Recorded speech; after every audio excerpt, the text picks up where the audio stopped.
ನಮಸ್ತೆ ಪ್ರಿಯ ಆಧ್ಯಾತ್ಮಿಕ ಸ್ತೋತ್ರಗಳೇ, ನೀವು ಭಗವದ್ಗೀತೆಯ ಶ್ಲೋಕಗಳನ್ನು ಆಲಿಸುತ್ತಿದ್ದೀರಿ. ಈ ಭಗವದ್ಗೀತೆ ನಿಮಗೆ ಇಷ್ಟ ಆಗಿದ್ದರೆ ಈ ನಮ್ಮ ಚಾನಲ್ನ ಲೈಕ್ ಮಾಡಿ, ಶೇರ್ ಮಾಡಿ. ನೀವಿನ್ನೂ ಸಬ್ಸ್ಕ್ರೈಬ್ ಮಾಡಿಕೊಂಡಿಲ್ಲ ಅಂದರೆ ದಯಮಾಡಿ ಸಬ್ಸ್ಕ್ರೈಬ್ ಮಾಡಿಕೊಳ್ಳಿ. ಭಗವದ್ಗೀತೆಯ ಇನ್ನಿತರ ವಿಶೇಷ ಕಾರ್ಯಕ್ರಮಗಳನ್ನು ನಮ್ಮ ಚಾನಲ್ನಲ್ಲಿ ವೀಕ್ಷಿಸಿ ಅಂತ ಹೇಳ್ತಾ, ಪ್ರಿಯ ಆಧ್ಯಾತ್ಮಿಕ ಸ್ತೋತ್ರಗಳೇ, ನಾವು ನಿನ್ನೆಯ ಸಂಚಿಕೆಯಲ್ಲಿ 2ನೇ ಅಧ್ಯಾಯದ 17ನೇ ಶ್ಲೋಕವನ್ನು ಕೇಳ್ತಾ ಇದ್ವಿ. ಯೇಷೋನುರಾತ್ಮ ಚೇತಸಾ ವೇದಿತವ್ಯೋ ಯಸ್ಮಿನ್ ಪ್ರಾಣಃ ಪಂಚದಾ ಸಂವಿವೇಶ ಪ್ರಾಣೇಶ್ಚಿತ್ತಂ ಸರ್ವಂ ಓತಂ ಪ್ರಜಾನಾಂ ಯಸ್ಮಿನ್ ವಿಶುದ್ಧೇ ವಿಭವತಿ ಏಷ ಆತ್ಮ. ಅಂದರೆ ಆತ್ಮವು ಅನುಸ್ವರೂಪವಾದದ್ದು. ಪರಿಪೂರ್ಣವಾದ ಬುದ್ಧಿಯು ಇದನ್ನು ಗ್ರಹಿಸಬಲ್ಲದು. ಈ ಅನುಸ್ವರೂಪಿ ಆತ್ಮವು 5 ಬಗೆಯ ವಾಯುಗಳಲ್ಲಿ ಪ್ರಾಣ, ಅಪಾನ, ವ್ಯಾನ, ಸಮಾನ ಮತ್ತು ಉದಾನ ತೇಲಾಡುತ್ತಿರುತ್ತದೆ.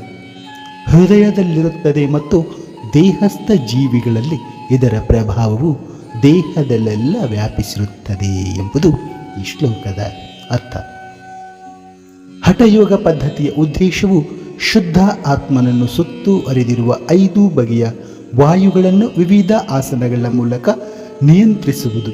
ಇದು ಯಾವುದೇ ಐಹಿಕ ಲಾಭಕ್ಕಾಗಿಯೂ ಅಲ್ಲ, ಆದರೆ ಸೂಕ್ಷ್ಮವಾದ ಆತ್ಮವನ್ನು ಭೌತಿಕ ವಾತಾವರಣದ ಗೋಜಿನಿಂದ ಮುಕ್ತಗೊಳಿಸುವುದಕ್ಕಾಗಿ ಅಂತೂ ಈ ಭಗವದ್ಗೀತೆಯಲ್ಲಿ ಹೇಳ್ತಾ ಇದ್ದಾರೆ. ಪ್ರಿಯ ಆಧ್ಯಾತ್ಮಿಕ ಸ್ತೋತ್ರಗಳೇ, ಶ್ಲೋಕ 18ನೇ ಶ್ಲೋಕದಲ್ಲಿ ಏನು ಹೇಳ್ತಾ ಇದ್ದಾರೆ?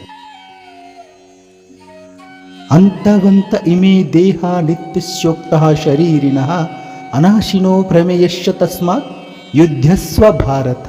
ಯುದ್ಧಸ್ವ ಭಾರತ. ಅವಿನಾಶಿಯು ಅಳತೆಗೆ ಸಿಕ್ಕದಿರುವುದು ನಿತ್ಯವೂ ಆದ ಆತ್ಮನ ಐಹಿಕ ದೇಹವು ನಾಶವಾಗಲೇಬೇಕು. ಆದುದರಿಂದ ಭರತ ವಂಶಜನೇ, ಅರ್ಜುನನೇ, ಯುದ್ಧ ಮಾಡು ಎಂದು ಭಗವಂತನು ಅರ್ಜುನನನ್ನು ಯುದ್ಧಕ್ಕಾಗಿ ಪ್ರಚೋದಿಸುತ್ತಿದ್ದಾನೆ. ಏಕೆ ಅರ್ಜುನನ್ನು ಯುದ್ಧಕ್ಕಾಗಿ ಪ್ರಚೋದಿಸುತ್ತಿದ್ದಾನೆ? ಐಹಿಕ ದೇಹದ ನಾಶವು ಸ್ವಭಾವ ಸಿದ್ಧವಾದದ್ದು. ಅದು ಕೂಡಲೇ ನಾಶವಾಗಬಹುದು ಅಥವಾ 100 ವರ್ಷಗಳ ಕಾಲ ನಂತರ ನಶಿಸಬಹುದು. ಯಾವಾಗ ನಾಶವಾಗುತ್ತದೆ ಎನ್ನುವುದಷ್ಟೇ ಪ್ರಶ್ನೆ. ಅದನ್ನು ಅನಿಶ್ಚಿತ ಕಾಲದವರೆಗೆ ಉಳಿಸಿಕೊಳ್ಳಲು ಸಾಧ್ಯವೇ ಇಲ್ಲ.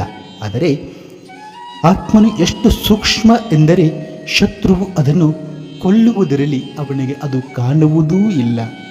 ಹಿಂದಿನ ಶ್ಲೋಕದಲ್ಲಿ ಹೇಳಿದಂತೆ ಅದು ಎಷ್ಟು ಚಿಕ್ಕದು ಎಂದರೆ ಅದರ ಗಾತ್ರವನ್ನು ಅಳೆಯುವುದು ಹೇಗೆ ಎಂದೇ ಯಾರಿಗೂ ಅಳೆಯುವುದಿಲ್ಲ. ಜೀವಿಯು ಇರುವ ಸ್ವರೂಪದ ಕಾರಣದಿಂದ ಅದನ್ನು ಕೊಲ್ಲುವುದು ಸಾಧ್ಯವೇ ಇಲ್ಲ. ಐಹಿಕ ದೇಹವನ್ನು ಬಹುಕಾಲ ಉಳಿಸುವಂತಿಲ್ಲ, ಶಾಶ್ವತವಾಗಿ ರಚಿಸುವುದು ಸಾಧ್ಯವಿಲ್ಲ. ಆದುದರಿಂದ 2 ದೃಷ್ಟಿಗಳಿಂದಲೂ ಶೋಕಕ್ಕೆ ಕಾರಣವೇ ಇಲ್ಲ.